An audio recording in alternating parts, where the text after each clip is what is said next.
I'm the dude. So that's what you call me. Are you a virgin? Yeah, not since I was 10. Are you there, God? It's me, Margaret. Come on to the coast. We get together, have a few laughs.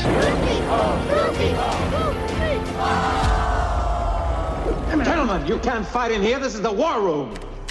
Can I return it if it doesn't fit? It always fits. Eventually. Welcome back to Movie Mingle. I'm Caveman. And I'm Maggie. And today we're on episode 31, and we're doing Gone Girl. Bum, bum, bum. It's the second movie we've done so far from David Fincher, first being Fight Club. Oh, God, yeah, I'd completely forgot. That was in the beginning. 31 is so many. 31! You saw my eyes widen as I was like, oh shit, what was the other David one? Fincher movie did we do? Yeah. This movie came out in 2014. Mm-hmm. I believe I saw it at home. Yeah. I don't think I went to the theater for this one. 2014 was the year where we just couldn't. There was so much to do. Yeah. And we talked about this before with another movie, but several movies actually. Yeah, missed a lot of stuff during a certain point in time. The early teens, we just couldn't do it. Young kids and a lot of other responsibilities. Yeah. You watched this at home, and I watched this for the first time yesterday. For the first time? Yes, because this was a movie that I saw the trailer for and went, nah. No, thank you. Just, nah. I don't care for that. Yeah. It was written by Gillian Flynn, who wrote the screenplay for this movie, but it was also based off of her book by the same name. Mm-hmm.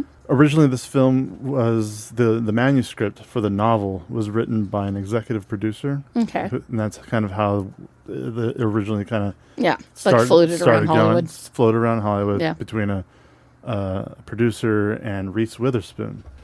Reese Witherspoon was also somebody who had this manuscript brought to her attention. Mm-hmm. She was originally going to play Amy. I can't imagine that. Right? I don't think she could deliver the same performance. No, she's like not villain. There's not enough evil in Reese Witherspoon to. It's not I don't see a villainous character coming out of. Yeah, not at all. Her the same way that that Rosamund Pike was able to do. Mm-hmm. Eventually, Rosamund Pike did get the part, and Reese Witherspoon became another producer on the film. Mm-hmm. The novel was released in June 2012, and this movie came out in 2014. So the amount of time that it took, there were already talks about writing up a first draft of a screenplay by the fall of 2012. Yeah, I mean, that makes sense. Moved very fast. Yeah, I believe Gillian Flynn has been a kind of she's a popular writer. A lot of times when a writer is putting out a book that has a lot of buzz, like pre-publishing or like pre-release, it tends to be kind of gobbled up by Hollywood, and so that they can have the movie adaptation closer to the book release so that, it's all synergy and whatnot. But I'm not surprised that they took this book and turned it around that fast into a movie. To help Gillian Flynn write the screenplay, because she wasn't quite used to writing screenplays. She's a novelist, and she studied screenplay books and also had a lot of help from Steve Kloves, who wrote the scripts for the Harry Potter movies. So some experience there translating novel to screen. Fincher was also not immediately chosen as the first director. There was at least one other director that was chosen first, or at least talked about. I don't know if they were in any kind of talks with anybody else. But eventually David Fincher got on board, and both say that the other person was really fun to work with. I guess she did spend a lot of time around the set and enjoyed everything, the process and Fincher's ideas and the way he shot things. I guess a lot of scenes were shot at least 50 times. Which that's a lot. So very Fincher. Yeah. He's a visual storyteller, and he really likes things to be a certain way and acted out a certain way. And I was reading that he was even really into wanting the way that she collects her own blood to put it on the kitchen floor. Later, I guess the original way they shot it, he didn't find it very believable. I don't know how they shot it the original way, but I love that it was Tupperware. Yeah. I'm just going to collect blood in a Tupperware. Which, I mean, we've all cleaned out Tupperware before. That stain's not coming That out. stain's not coming out. Yeah. It's too porous. Yeah. And then there's the music, which was it was Trent Reznor and Atticus Ross. Yes. Who have, ever since Social Network, which was another David Fincher movie, since Social Network, they have been doing a lot of his films and a lot of other scores. And I think we had talked earlier on a podcast about how excited we are that they are scoring Tron 3. Yes. Tron Ares. Which is really the only, like, one of the two reasons I'm excited for that film. It definitely perked up my my interest when I heard that they were going to score that. But I've very much enjoyed listening to their scores in film, especially David Fincher movies. I think it's one of my favorite things about Girl with the Dragon Tattoo, David Fincher's version. I still think the original Swedish version is the better version, but I love Trent Reznor and Atticus Ross's score on that. Yeah. Just really quickly, going through... Oh, David Fincher sure directed a lot of music videos. Yes, a lot of... he did Don Henley. Madonna. I didn't know The End of Innocence had a music video. I'll have to look that up. Paula Abdul, Aerosmith... Because I was going through it while you were talking about David Fincher. I was trying to be like, what is he did the Wallflowers for Sixth Avenue Heartache? He even directed a Nine Inch Nails music video. But I'm going through here and I'm trying to be like, okay, what's my favorite David Fincher movie? And I've got nothing. You're like, I don't care for any. I mean, kind of. Like, I'm not saying that they're bad movies. They're just not necessarily my cup of tea. I would have once said Fight Club when I was younger. I think my favorite movie from David Fincher. I mean, I haven't seen Seven in its entirety. Yeah, but you will. Oh, fuck, I know. I'm so annoyed about that. I have a top 3. There's no reason to go through all of David Fincher's stuff. But what's your top 3? On Letterboxd, I have a top 3. Yeah. 7 is number 1. Okay. Gone Girl is number 2. Fair. And The Game is number 3. Oh, yeah, I hated The Game. And I love it. Yeah, but it was another movie I saw as a young kid that I was like, what the fuck is happening? Yeah, my parents let me watch so many movies that I shouldn't have growing up. Should rewatch The Game. Cinematography was done by Jeff Cronenweth, who is the same guy who did the cinematography for Fight Club, Social Network, and Girl with the Dragon Tattoo. Yeah, so he's... Among a lot of other things, but those are specific David Fincher movies that he's done. And the guy loves darkness. Yeah, he does. He loves keeping all the lights off. I don't know if it was... There was something wrong with the way this movie was filmed. There was some I don't know. Frame rate. There was some frame rate. Fiddling. Yes. And I don't know if that was... Because it's not our TV. It's not motion blur on our TV. No, that would... our TV's not fancy enough. But that's what it looked like. It did. It looked like it had the motion blur just applied to it, so it looked but very... only in certain areas. Yeah, it seemed like every time they were outside, especially at the beginning. Maybe I just got used to it after a while, but when this movie started, I was like, ugh, what is... It's definitely parts where I didn't notice, and then every now and then I would see something, especially in the background, just move so smoothly. Yeah. Like unnaturally smooth. Yes. And that's... And it felt very that's odd. when your brain goes, that's not right. Yeah. That's not supposed to look like that. So that was like that was literally my second note of this movie was the frame rate is terrible. My first note of this movie is just Ben Affleck cannot be a husband. No, it's been proven. It's been proven a couple times, guys. And that was something that David Fincher had commented that he really liked Ben Affleck's performance in this movie, specifically when it came to the media. Yes. The way he reacted around the media, the way because he's so used to it. Yeah, but he's also so uncomfortable. He's so uncomfortable. And he's so dour most of the time. And he was very dour in this movie for a lot of it. Except, you put a camera on him and he flashes one little smile. Yeah, he has to smile in front of the camera. Yeah. Which is, I think, also probably a Ben Affleck thing. Yeah. It's just... But also, don't take my picture, but if I have to, I'm going to smile. Yeah. But when you are accused of murdering your wife, or your wife is just missing in general, maybe you shouldn't. Maybe you shouldn't smile. But one of the cameramen even said, like, one of the photographers was like, give us a smile. Yeah. And then he just instinctively did. Well, I think a cameraman is their job so that they can sell a picture like that. Yeah. I mean, the picture with the woman who was just offering to make a lasagna or whatever. Yeah. Like, why are we taking a selfie and smiling when she knows what happened? Like, she wasn't trying to have sex with him.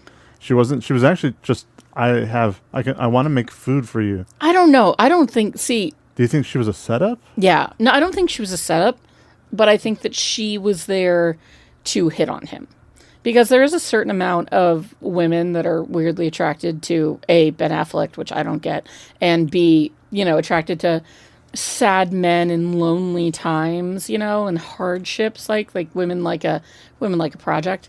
So I think that in some way she was flirting with him at first.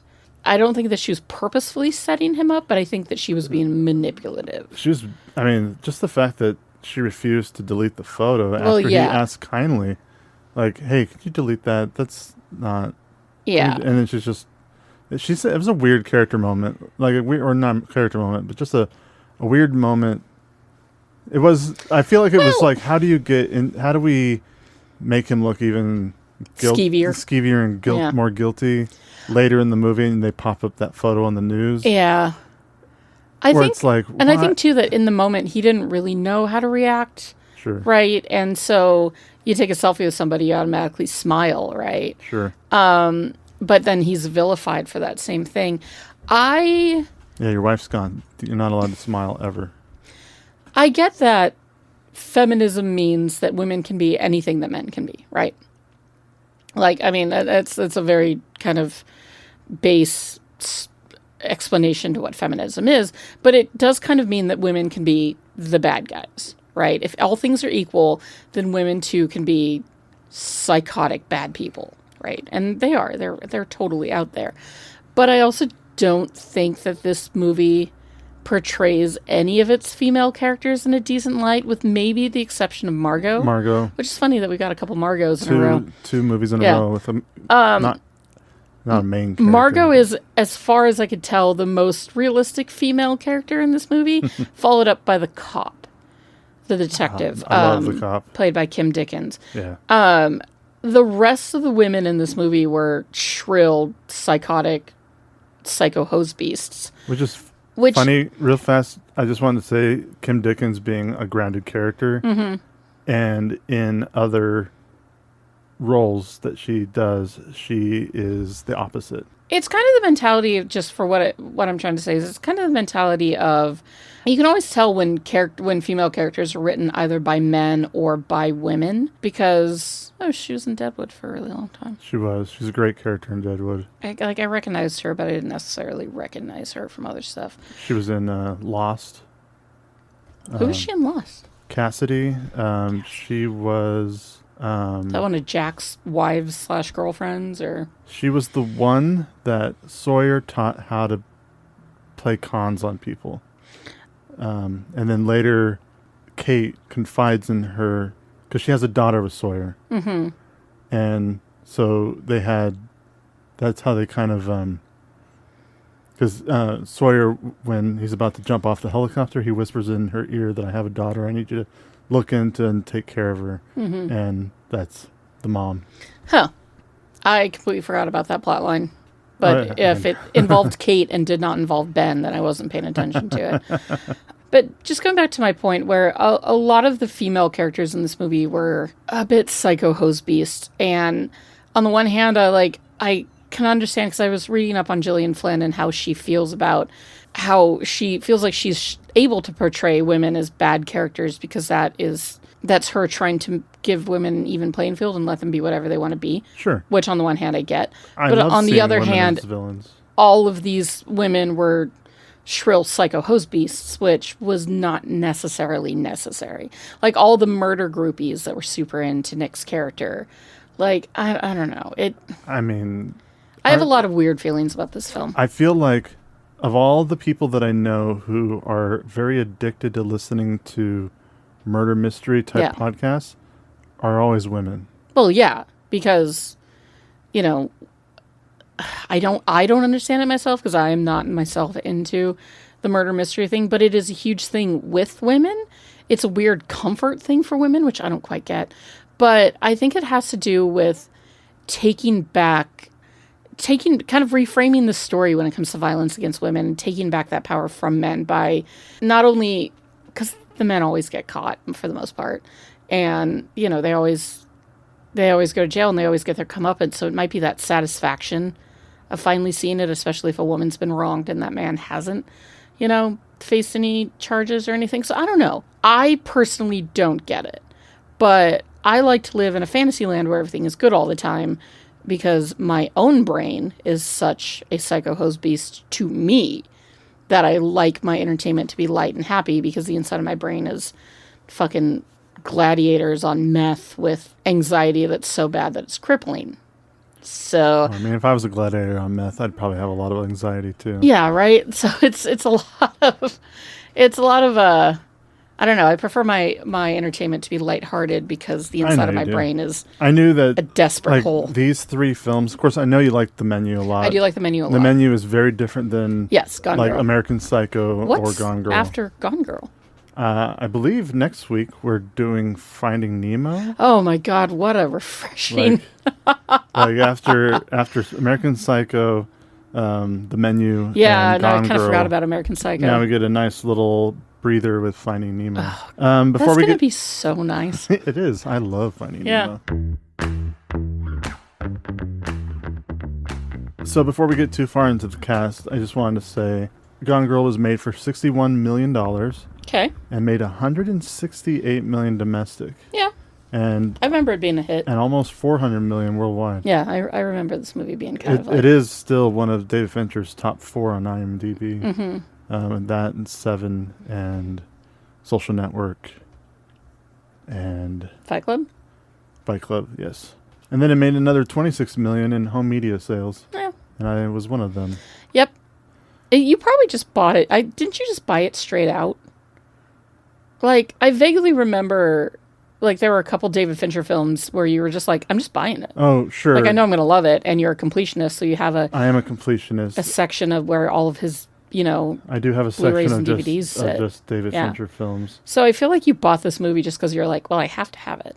Of David Fincher's films, the only movie I don't have on home media is Zodiac and Mank. Mank is a Netflix movie, so, you know, I don't see a point in getting it. Netflix is much less likely to get rid of their own produced films compared to just, licenses expiring and then them having to get it off their service. Zodiac is a fantastic movie, and I couldn't tell you why I don't own it. Just never got around to it. Gone Girl won 64 awards. Rosamund Pike was nominated for an Oscar for Best Lead Actress. Which is well deserved. It ended up going to Julianne Moore for Still Alice. Mm-hmm. And then the other nominees were Marion Cotillard in 2 Days, One Night, Felicity Jones in The Theory of Everything, and Reese Witherspoon in Wild. Yeah, that's funny that they went up against each other. Yeah. Of all these movies that I just listed, I don't think I've seen a single one, and I've watched Gone Girl multiple times. But that's an interesting movie to have watched several times, but, like, you go, girl. I am entertained by this film. I love the way that it unfolds, like day one, gone, day two, gone, and then you get to see it go back to, 2 hours gone with her side, her point of view, her planning it, her becoming another woman and trying to just decide like how whether she just or not, like ate like snacks and stuff to gain weight to make herself look different. Didn't wear makeup, changed the color of her hair. I also like that because she wanted her husband to get the death penalty, or at least spend the rest of his life in prison. And the one way to solidify that was for them to find a body. And so she kept putting on her calendar, kill myself. Yeah, kill myself. And she kept delaying it because she didn't want it. And eventually she didn't. Took it off her calendar. But yeah, Rosamund Pike, great performance. Yeah, she's incredible in this film. I mean, she's incredible in everything. Like, I just adore her. I mean, we just, not that long ago, talking about Pride and had Prejudice. a bonus episode for Pride and Prejudice, and she was great in that. Which I feel like is the first time I really remember seeing her was Pride and Prejudice. But always so happy to see her in everything else and anything else all the time. Even when she's playing psychotic with a very weird American accent. We are going to talk about her in a later episode when we do Saltburn. She's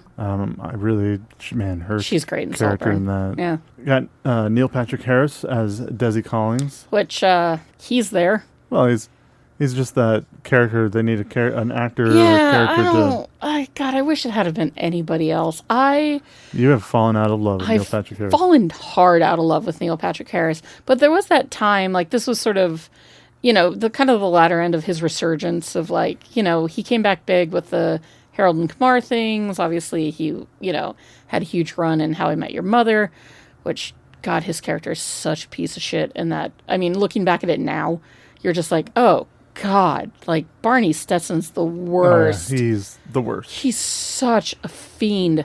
And then there are certain actors that I don't take seriously in serious movies.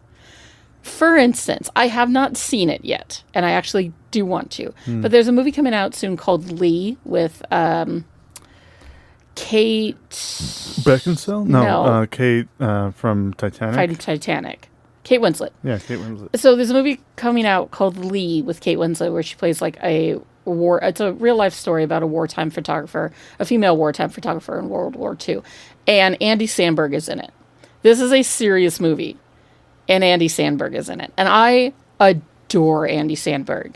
I don't necessarily know if he's going to be able to pull off a more serious character. Well, especially because World War II is such a drama. Yeah. And I completely understand where you're coming from because it can take you out of a film. I remember Band of Brothers. Yes. Where when Jimmy Fallon shows up. And you're just like... And he's trying to be as serious as possible in this drama. And you're like, I'm not buying it. You're just like, I can't get it. Separate it. So, like, I saw the trailer. I highly recommend you checking it out because I don't think you have yet.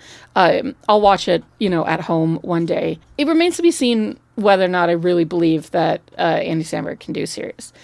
Neil Patrick Harris cannot do serious because Neil Patrick Harris has just always got that Neil Patrick Harris, like, smugness to him. He's just got that stank of Neil Patrick Harris. And I did not believe him in this movie. It didn't help. Like, I know that it was 2014 and men can dress and act how they like, but he still seemed like this character himself wasn't straight. And I just didn't believe it. And it's funny because I really thought when I saw Tyler Perry in this movie, I was like, oh shit, who told Tyler Perry he can act in a movie of this caliber? That was my immediate reaction. I was like, who let Tyler Perry do a role like this? And Tyler Perry ended up being my second favorite character. Tyler Perry does a great job. He does a great fucking job. Tyler Perry is a good actor when he needs to be. Yeah, you're right, when he needs to be. There are certain roles. But there's so many times that I'm like, oh, there's, like in Star Trek, every single time, the J.J. Abrams Star Trek. Yeah, I thought he was fine in that. He was fine, but every time I'm like, Tyler Perry, like, what are you doing there? It's just weird. Like, why is Medea there? And I had that immediate, like, sort of gut reaction to, like, I'm not buying this Tyler Perry. But then Neil Patrick Harris turned out to be the character that I was like, God, he's just, like, it just took me out of the movie with not only how bad his acting was, but just how stanky Neil Patrick Harris is. I just don't like him. I mean, there's a Tyler Perry movie, or there's a Tyler Perry performance where he's absolutely terrible. And that was the second Michael Bay's Teenage Mutant Ninja Turtles, where he plays Baxter Stockman, but who's his formula is what turns like Rocksteady and Bebop become them. And I think he was the original. I think he is the reason why the Turtles mutated too. I think it was a terrible, terrible movie. Technically, and it wasn't, the reason was because of. I mean, it was so bad Daredevil. that Michael Bay didn't even direct or produce it. So that's how bad that one was. Yeah, but I would have had to have seen the first Michael Bay Teenage Mutant Ninja Turtles in order to see the second one. I mean, he's famous for doing Medea, and it's given him enough money and pull in Hollywood that he went out to Georgia and created his own studio, his own studio property. In fact, I'm pretty sure that he's got the most accurate replica of the White House. He does. Out there. Anything that you've seen between or starting from like 2010 or 2015, something like that. Any that White involves House, a White House because it's cheaper to film out in Georgia than it is in LA. Yeah. LA. Yes, more than likely that is Tyler Perry's White House. Yeah. Which, I mean, good for Tyler Perry. Like, he's made his money. He's made a name for himself. It also gives filmmakers of people of color who are filmmakers, actors, whatever you want. It gives them an opportunity to work, or he gives them the opportunity that they probably wouldn't get in LA. No, and I totally understand that. And I'm not shitting on him for his philanthropy. I'm shitting on him for his acting skills. But I, again, pleasantly surprised because after Carrie Coon's Margot, Tanner Bolt, Tyler Perry's character, was my favorite character in this movie. So those two, for me, kind of carry the movie. But Neil Patrick Harris, I'm still just like, what is he doing here? It should have been anybody else but him. Like, sometimes I don't get how some of these actors end up working with some of these directors. I get it. And why they thought they needed Neil Patrick Harris instead of just literally anybody else. They didn't have to be a name. No, and I think like that's we the already other thing. have Like, Ben Affleck kind of. Yeah, Neil Patrick Harris in. is always Neil Patrick Harris to me. It doesn't matter how much makeup you put him in or clothing or whatever. I see him, I hear him, I'm immediately like, no. Like, there's no chameleon style to him. He's just always Neil Patrick Harris. And the only time that I didn't believe he was Neil Patrick Harris is when he played Neil Patrick Harris in Harold and Kumar, because it's complete opposite of what you'd even but know then him for. But then that character just became Barney Stinson. Yeah, like a little bit. There's a little bit of Barney Stinson in. So I don't know. Barney Stinson wasn't really into drug use. No, I think it was hinted at a couple of times. A lot of women, but not drug use. Anyway, Carrie Coon. Yes, Carrie Coon does a great fucking job in this movie. Fantastic in this movie. Her film debut, I believe. Was it? Her yeah, debut? that's what you don't have to go deep dive into it, but that was according to IMDb. She was so good I didn't recognize her for like the first 20 minutes, and I was glasses. like, oh, it was the glasses. But yeah, she was in the two Ghostbusters movies, the two most recent ones.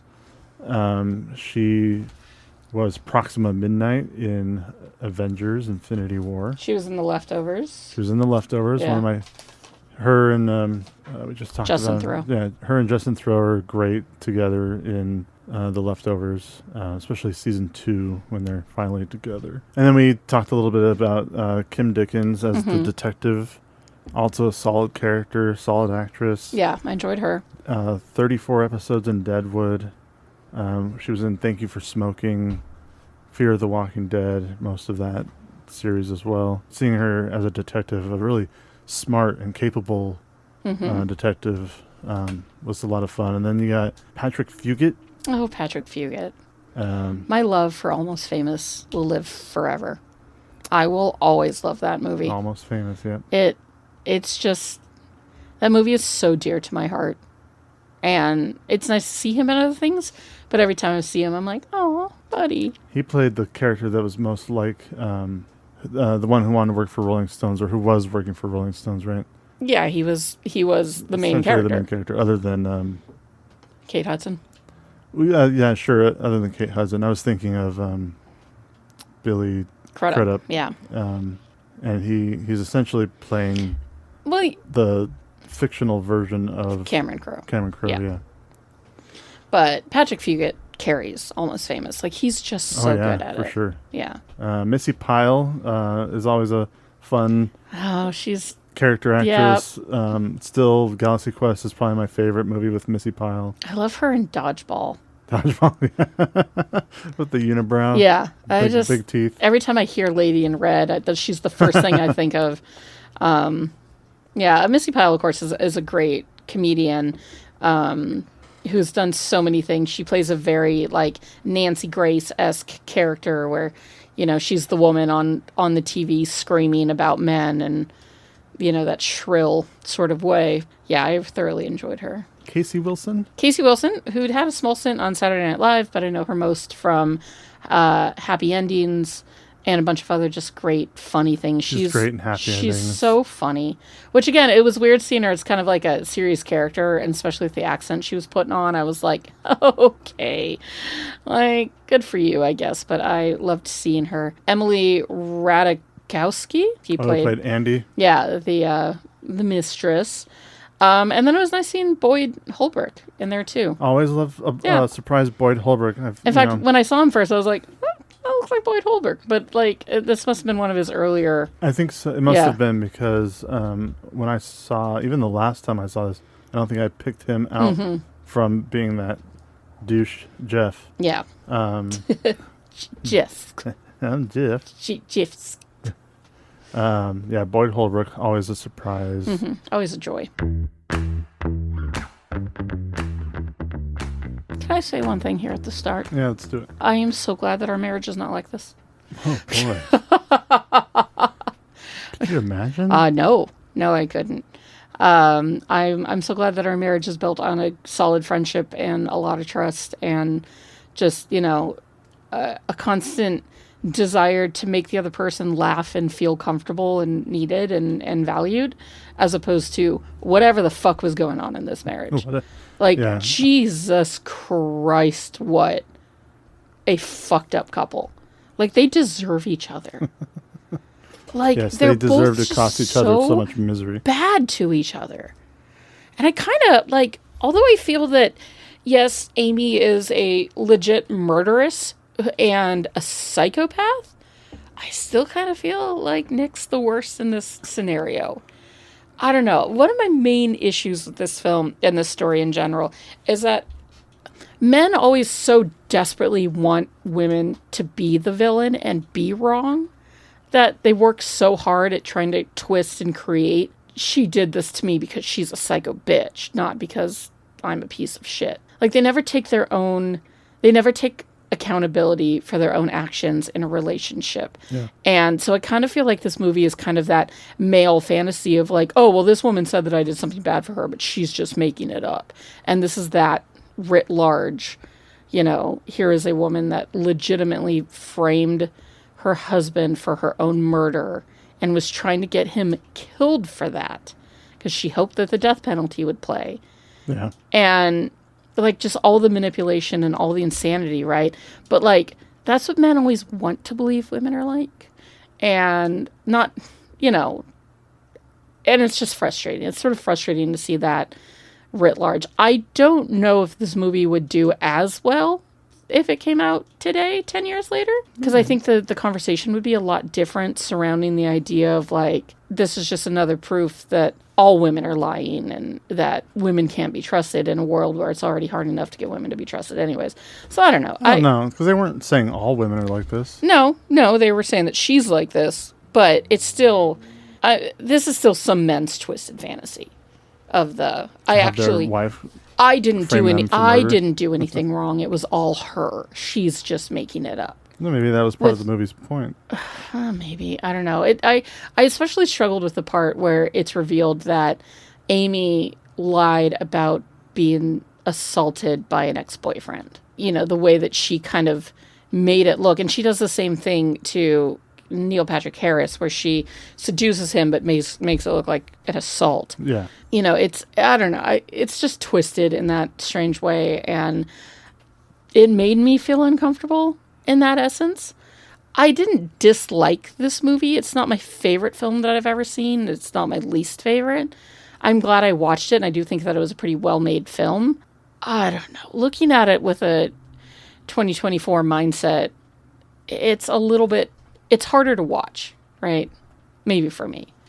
It's harder to watch for me as a woman, who I am, what my point of views are, my point of views on feminism, my point of views on what it's like to just exist in the world as a female. So I don't know. Like, I still kind of don't fully know how I feel about this movie, but I do know I'll probably never watch it again. Like, I've seen it once. I can say I've seen it. I can say that I was indifferent at best, and I can talk about the parts that I did like, which weirdly were Tyler Perry. I didn't see that coming. Nick used to be a writer and is now a co-owner of the bar. And a professor. Yes, and he also teaches creative writing at a community college. Amy, I guess, is also a writer. Yeah. But they never really go over what Nick's credentials were as far as like where he went to school. But Amy, it's more fleshed out in the books. Amy went to Harvard. Yeah. And but she also has a trust fund because of Amazing Amy. Yes, her parents wrote child books for children, about her life. Yeah. But it was like an exaggerated version of her life. Yeah. You know, she talks about how she tried to learn cello and gave it up, but a month later, Amazing Amy is a cello prodigy. Yeah. You know, even to the point all where... All the things that her parents probably wish Amy actually was. And I gotta imagine that's probably a huge fuck up for a kid. I would imagine. I can kind of... Like, obviously it gives backstory into why she is the way that she is, but, like, I get this part of it. Her parents are the fucking worst. They are so The way that wild. They monetized her disappearance was insane. It was insane. The speed in which they were able to set up a phone number. Yeah, a website. And a .com. Yeah. Before Nick even saw them, or before they even had a press conference about Amy going missing.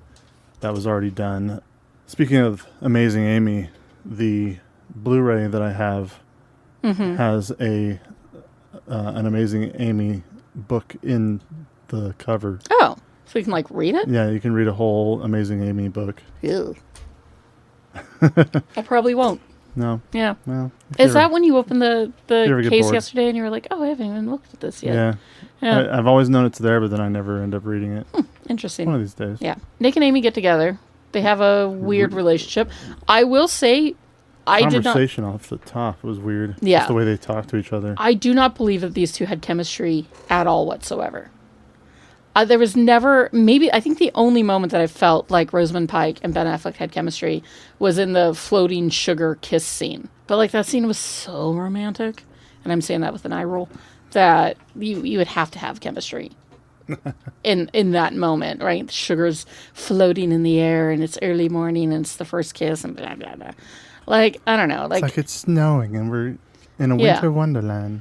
So, I didn't believe that these two were a credible couple, but they are so... By the end of it, I was like, these fucked up idiots deserve only each other.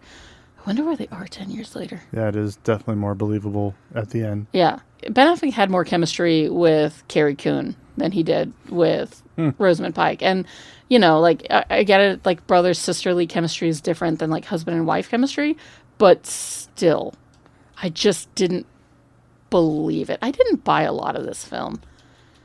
Yeah. Which I guess I'm glad that I didn't pay anything for this movie. Then eventually there is a press conference for Amy's disappearance, and Nick is there with Amy's parents, and so he gives a really basic, "Hi, I'm Nick, my wife is missing, if you guys can just help." And that would have been a cop. That should have been a cop. It should have been a cop talking about it. Yeah, absolutely. I don't think I've ever seen...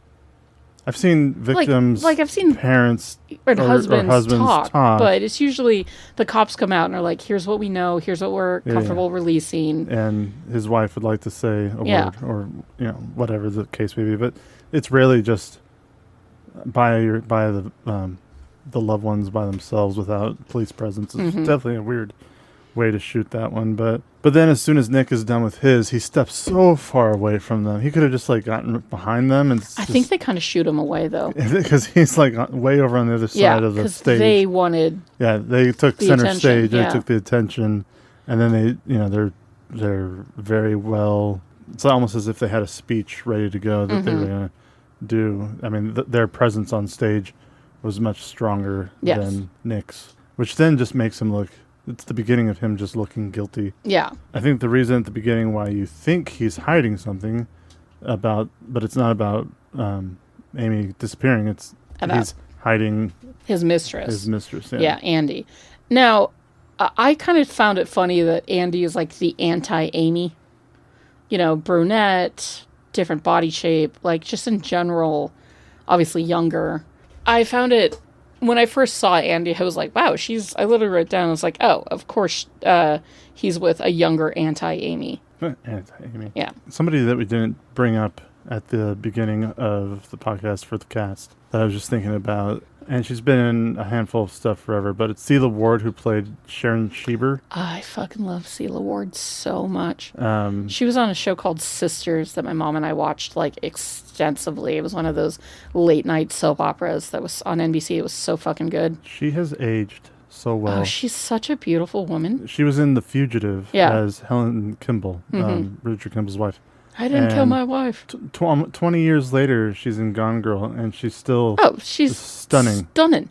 Absolutely Stunning. stunning. Nick is cheating on Amy with a much younger woman, Andy, and not just any woman, but a former student, or maybe even current student. They didn't really say; they just said student. Yeah. I think it was former. And God, a community college student. Well, I mean, it was a small town in the middle of Missouri. No, I'm not. Like, you're only going to find hot girls in community college. Colleges. Yeah. That's it. That's all. Yeah, that's when they're hot. That's when they're hot. Seeing the rewind, let's start from the beginning and watch Amy plan everything and all the planning she did have to do, the way all the setups, that whole montage. Yeah. I found very entertaining the way it unfolded, her narration behind it all. I really liked that part of the movie. I called Tyler Perry's character Medea becomes a lawyer. Tanner Bolt. Tanner Bolt. You know, he's famous for representing men that have murdered their wives, right? Like it's not that he's just any old lawyer. He is kind of, that's his niche. If you murder your wife, come and see Tanner Bolt. Yeah, and he'll, try to get you off, basically. And he's not cheap. And he's not cheap. So he's no. definitely one of these lawyers for rich husbands who killed their wives. Yeah, he's kind of like a higher end ambulance chaser, right? Because he's out there. I mean, he was out there talking about this case before Ben Affleck even hired him. Like, this is what this dude does, but he does do it pretty well.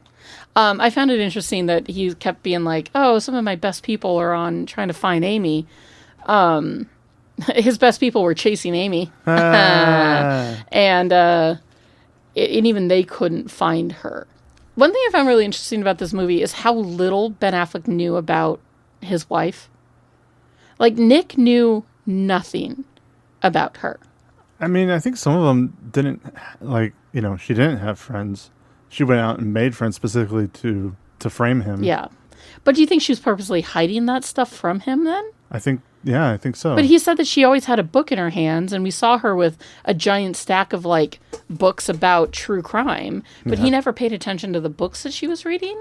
Probably not. I mean, you pay attention to what I do, right? Not in a creepy way, but I think But, we talk about, well, but again, we communicate a lot better than this couple did. does. Yeah, so. I mean, she was upset. But he didn't even know her blood type.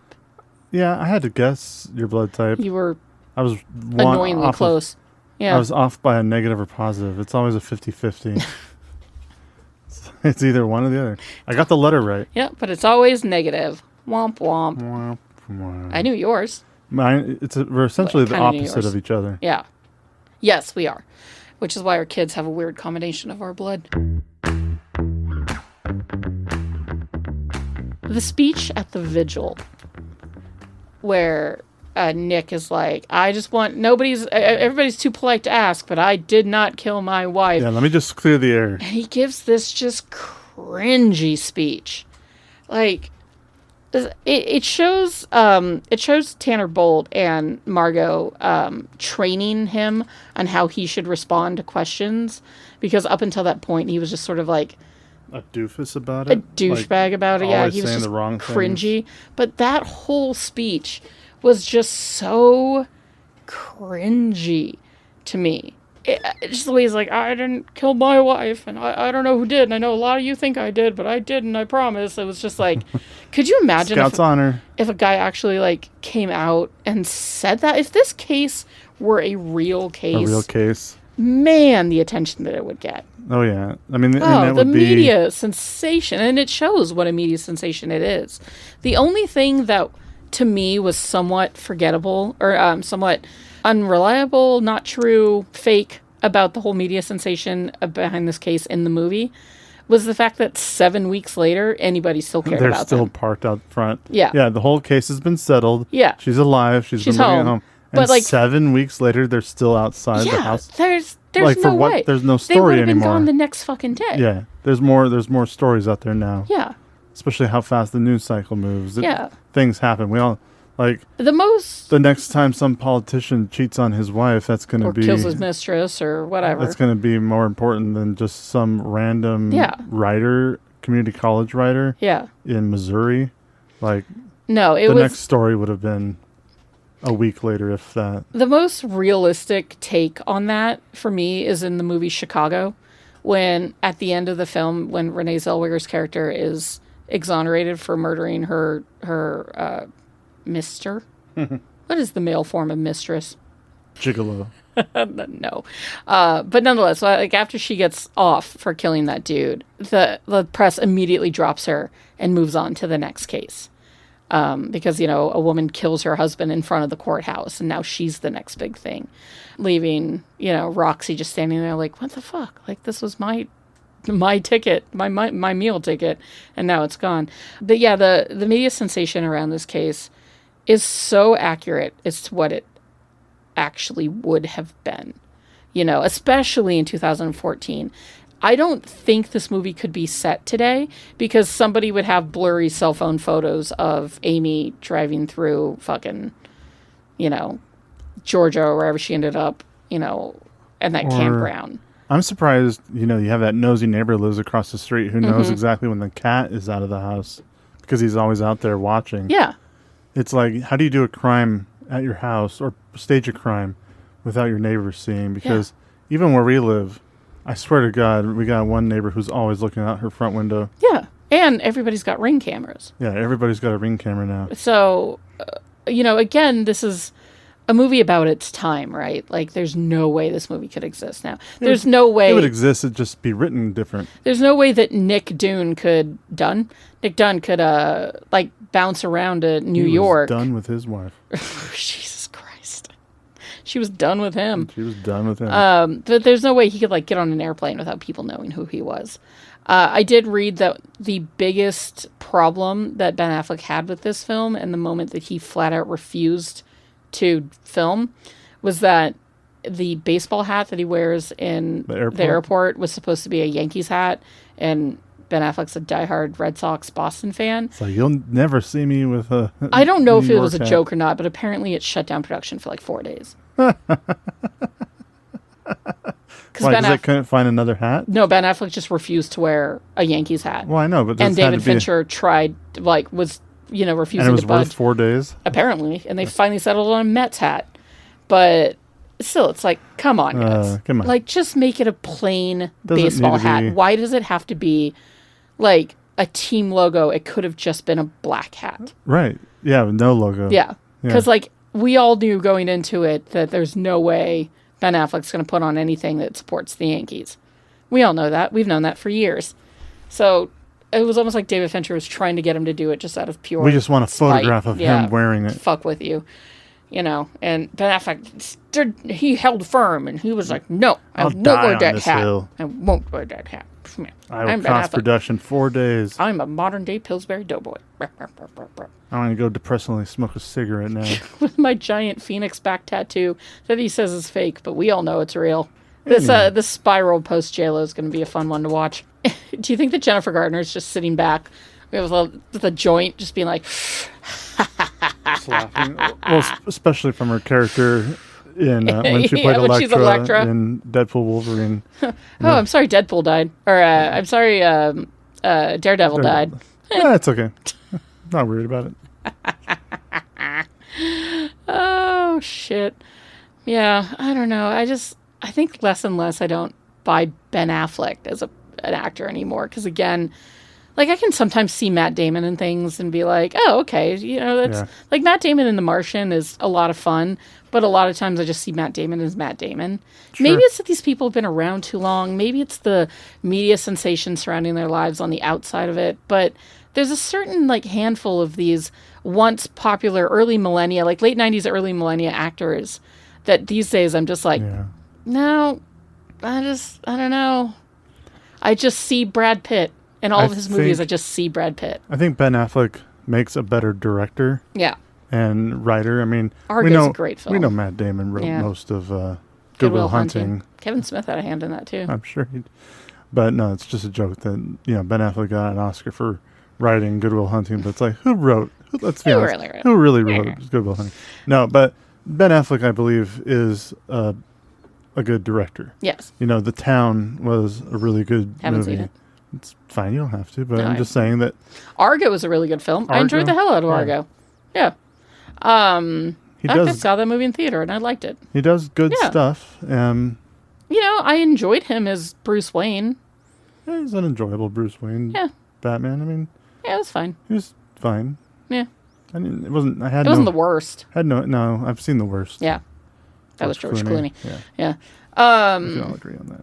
My favorite... But at least George Clooney has apologized for that. My favorite Ben Affleck role, honestly, is in Mallrats. Like, that's Ben Affleck at his douchiest. And maybe that's because... Maybe it's that role that I only ever see him as just a douchey skis. Is because, he played the guy who works at the Fancy Man store. Fancy Man in Peril? Yeah. Who likes to fuck women in a comfortable spot. The back of a Volkswagen. Oh, God, I love Mallrats. I wrote so few notes for this movie because I was just... Same. Yeah. I was even though this is like the third or fourth time I've seen it, I couldn't take my eyes off it. I love watching this movie. I think it's really interesting to watch. I think it's especially interesting once Amy is revealed to be alive, which I knew going into it. I knew that she had faked her murder. So going into the movie, I was just kind of waiting for that point. But once it got there, I found that the movie got a lot more interesting and more fun. Once she's robbed and has to turn to Desi, that's also something that I thoroughly enjoyed because I was like, oh, how's she going to manipulate this? Yeah, because it's not like she can go to her parents and get more cash. No. So it's like, all right. She can't go to the bank or how do I get out of this now? Yeah. I either have to legitimately live on my own, but how is she going to get a job? She can't, she's supposed to be... Yeah, she's supposed to be dead. She doesn't have all of the, the fake identification that she needs. She was just trying to, essentially she was just trying to outlive her husband. Yeah. And I think her plan was once her husband was dead, because she was really hoping for the death penalty. Yeah, but then she was also going to kill herself. She was. And I mean, that's how she was counting on her body putting him in prison or being put to death. I think eventually she was kind of... Because she kept on changing the date of her death, but because I felt like, well, maybe once he's dead, maybe then I can come back and be like, it wasn't his fault, and then they put an innocent man to death, and like, oops, but now she doesn't have a husband. Yeah. But I think the way it all played out, I really enjoyed, with her losing her money and then having to turn to Desi, and then having to manipulate him, and and then kill him. Then and it wasn't like poisoning or no. She straight up slits his throat. Yeah, she wants it to look like she had been brutally raped. Yeah. Over a course of 10 days or something, because I think it was day 21. Yeah. Was when she was in front of the camera on the floor, acting like she just got assaulted. Yeah. And then like 8 days went by. And then, it was a while. And that's when she killed him. Yeah, and she's like, wrapping twine around her wrists, making it look like she's been tied up. She's psychotic. Like, God damn it, she's smart. But how? And she plays everyone. The fact that she managed to get all those FBI agents to believe her, but the cop was just like, this doesn't add up. Right. There was so much of the end of that story that doesn't make sense, that if somebody did take a step back and be like, wait a minute, what about the diary? What about, who put all of that stuff in Margot's shed? Like, what do you mean the club was missing? Like, what, like all of that, there's so many plot holes in Amy's story, but she's playing the abused white woman card and nobody sees those plot holes. Right. They just see this, poor woman who's gone through something tragic and horrible, and let's just help her through it. There's no way they would have let her leave the hospital still covered in blood. Yeah, she was still covered in blood, and nobody. Yeah, she doesn't wash it off until she gets home. Like, Right. she'd been in that man's blood for like 24 hours. That's sticky and smelly. Gross. Yeah. And dirty. I Yes. can't imagine blood. Somebody else's blood on your body is probably not. Also, like, we've all Healthy. gotten blood on our bodies before. Eventually it, like, dries up and flakes off. Yeah. It doesn't look fresh 24 hours later when you're getting into a shower. It's gross. It's yucky. And then, even Ben Affleck was like, well, where did she get the box cutter? And the cop was, Patrick Fugit's like, aren't you just happy she's Like, alive? can't you just be happy she's alive and When stop? she stumbles up to the house and he's like holding her and he just whispers, you fucking bitch. And then she faints. Yeah, she's like, Oh, God, these two deserve each other. They are the worst. That poor child. oh, God. I hope she's not really pregnant. There's a big old plus sign on that. Yeah. Oh, that poor kid. One And he's essentially just sticking around for Yeah. his kid, too. because he can't leave her, because if he leaves her, then he's the piece of shit. Although I feel like 5 years later, he could have just been like, Oh, yeah, I'm done. I'm done. But then, she's already done it. She's literally killed for him. If true. he did try to divorce her, what would... I'd be so afraid. I mean, there's a part in her journal, and we never actually find out if it actually happened or if it was just something No, I'm she pretty sure invented it's all in her fake. diary. The journal, because she even talks about, like, peppering the journal with real stories at the beginning and then fabricating. I just didn't know if him pushing her I don't think so. I don't was think that actually what happened. started her idea to kill him or No. set him up. That's all fabricated in the diary. Because she's an unreliable narrator, right? They yeah, both she are. is, yeah. So we don't really know what is and is not the truth, but I don't think he ever actually laid a hand on her. I think it was all her faking it. Gotcha. Yeah. Makes sense. I will say the line that made me laugh the funniest, or laugh the most, the line I found the funniest in this movie, was when Amy's telling Desi, which what a stupid name, Desi, that, they could run off to Greece together and spend the days just like he wants. And he goes, Scrabble, or Octopus and Scrabble? Yeah.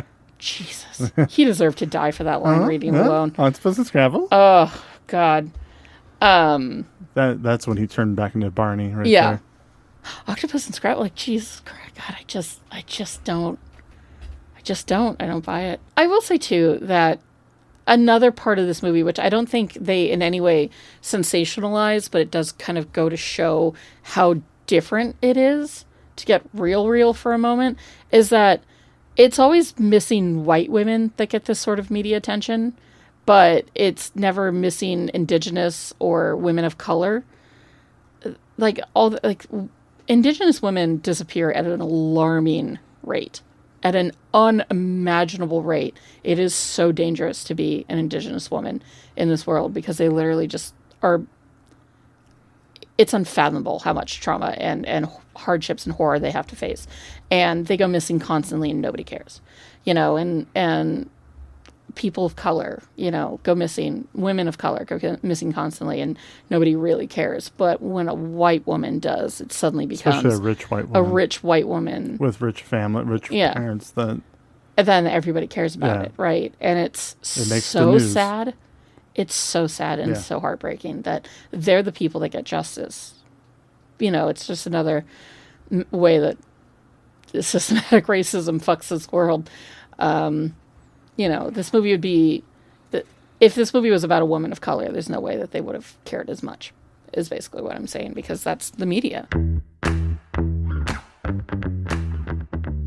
So you ready to rate this film? Yeah, I could wrap it up. So Maggie, what would you give Gone Girl? Maybe a 3.5. All right. Because, on the one hand, I thought it was a really well-made film. But on the other hand, I have a lot of personal issues with it. And I don't know, like, I saw the talent that went into making this film, which is why I'm giving it a 3.5, but I didn't necessarily, like I said, there's no chemistry between Ben Affleck and Rosamund Pike. Carrie Coon was amazing. Tyler Perry was shockingly amazing. Neil Patrick Harris was unfortunately there. Kim Dickens was good. But then, Casey Wilson was trying her hardest. So I don't know. I hated it and I loved it, so I'm giving it a 3.5. What about you? I am giving this movie a 4. Okay. I'm a sucker for David Fincher. Yeah, you are. I own the book Gone Girl. Have you ever read it? I have not. But as I was looking through it, I was like, man, this actually looks like a really interesting read. Each chapter is either titled Amy Dunn or Nick Dunn. Mm-hmm. That's the chapters go back and forth, and there's diary entries, but not just a quick narration. It's like, we're going to give you the full diary insert in this chapter. Yeah, they just go back and forth between Amy and Nick, so you're pretty much just getting their back and forth. Mm-hmm. And it's just thumbing through it. So at the beginning of the novel, before the novel starts, there's an insert at the beginning, a quote. And it says, "Love is the world's infinite mutability. Lies, hatred, murder even, are all knit up in it. It is the inevitable blossoming of its opposites, a magnificent rose smelling faintly of blood." That's from Tony Kushner from The Illusion, or wrote The Illusion. Interesting. Which I don't know who that is. I thought it was an interesting quote for the beginning of they always this say kind of that book. the opposite of love is not hate, it's indifference. Right, because hate into itself is a part of love. I hate you so much because I love you. Like our cat. Like our cat. Do we hate him, but God, do we love him. Producer Robin has been very quiet during our recording today, and we greatly appreciate it. You dick. Where is he? Being quiet somewhere else. But yeah, Gone Girl, I didn't hate it. I'm glad that I watched it. Yeah, but like I was saying, I love David Fincher films. Yeah, you do. This is my number 3 in his filmography.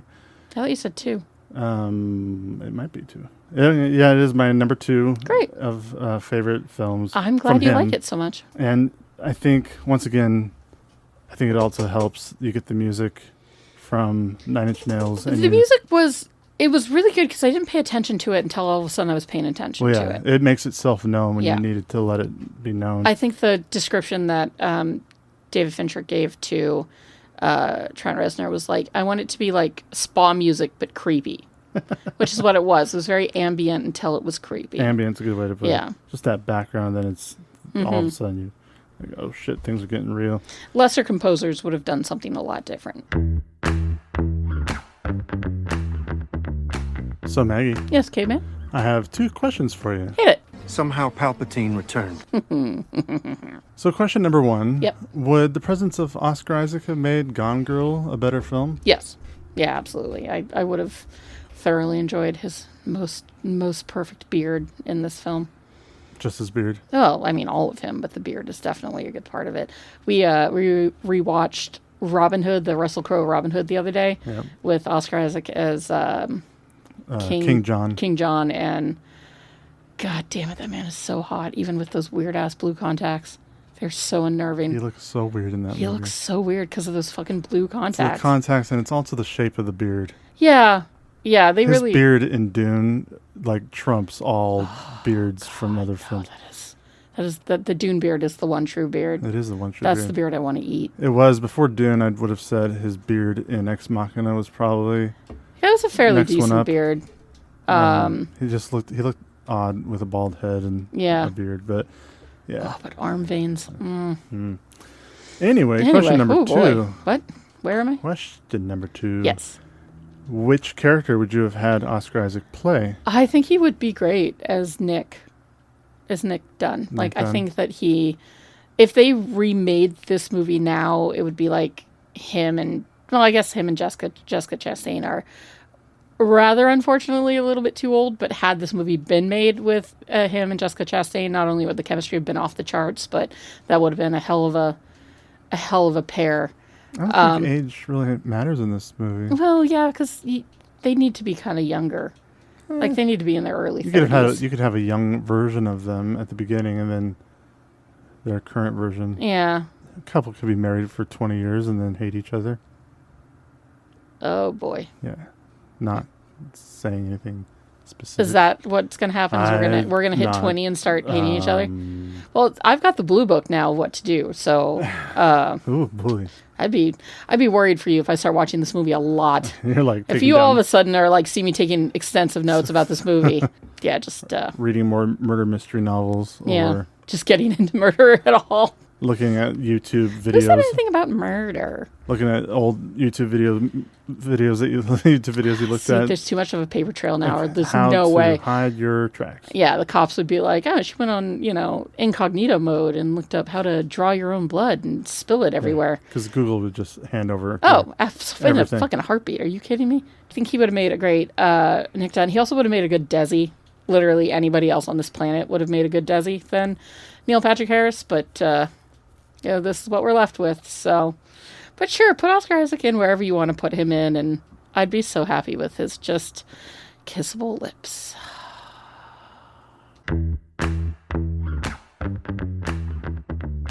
And that has been this week's episode of Movie Mingle on Gone Girl. We hope you enjoyed listening to it as much as we've enjoyed making it for you.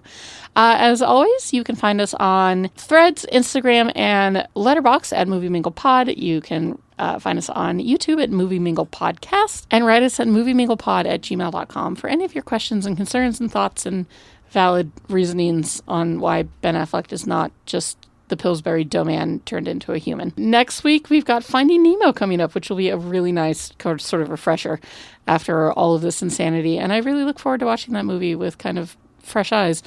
It's been way too long. And then on September 22nd, be sure to check out our bonus episode for the month, which will be for Bilbo Baggins' birthday. We will be watching The Lord of the Rings, specifically the main trilogy. We're not going to bother with The Hobbit and The Rings of Power, although great, is also still happening. So we're going to focus on the Lord of the Rings, I believe the extended editions, and we're just going to deep dive pretty hard into some of our favorite fantasy stories and my undying obsession with Aragorn and Viggo Mortensen. We can't wait for you folks to hear that. Until then, you know what? Just have fun. Go find a person you actually like being with and go mingle. Bye. That is going to be legend. Wait for it. Dairy adjacent. Legendary adjacent. Are you an effective team? We are an effective team. Let them fight. How did you just do that? I'm a really good lawyer. Here on Caladan, we've ruled by air power and sea power. On Arrakis, we need to cultivate desert power. Welcome, Mr. Beach. What's that bar? I'm a little confused. Well, we wouldn't want that, would we? I don't want to brag, but I will. I was in the Avengers. The Avengers? Yeah. That's great. Thank you. What is that? I'm gonna make him an offer he can't refuse. Toga, toga, toga, toga, toga.